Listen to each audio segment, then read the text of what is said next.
Hi guys, thank you for joining us. This is Fran with Ask Fran. We're on episode 4 of our vlog.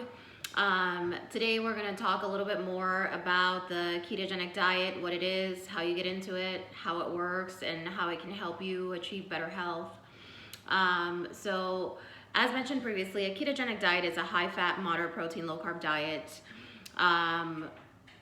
By definition, your brain can only survive off of ketones or glucose. It's an evolutionary process we have as humans. Glucose is sugars, carbs, energy that's easily absorbed and converted the fastest, I should say, by our cells. And then there's a second source of fuel, which is fat. Fat found in things like avocados and coconut milk and healthy nuts and seeds. By cutting down your consumption of carbohydrates and refined sugars and in general carbohydrates from your diet, your body will start producing a hormone called ketones, which is generated in our liver.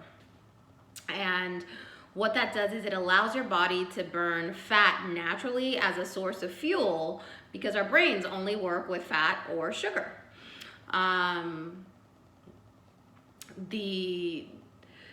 As mentioned previously, cells utilize glucose as the easiest source of food. When we have cancer cells, their glucose receptors are more sensitive, so to speak. So in order for me to starve my cancer, I wanted to cut its food supply. I wanted to make sure that it was harder for it to have to work for its food. And so the ketogenic diet was a diet that I selected to get well for that purpose. I also wanted to create more oxygen in my bloodstream. I wanted to ensure that my body was able to run off of its own fuel, as opposed to external fuels that, sugar, when our body can't digest the amount of carbohydrates we eat in a day, it gets stored as fat. So I wanted to make sure that I was able to provide myself with the best possible course of nutrition, and that was the ketogenic diet. There's several different ways of getting into ketosis. Once you're in ketosis, there's several different levels of ketosis. Nutritional ketosis is normally achieved within like 72 hours. If you're properly following a ketogenic diet, meaning you're not consuming more than 40 net grams of carbs per day.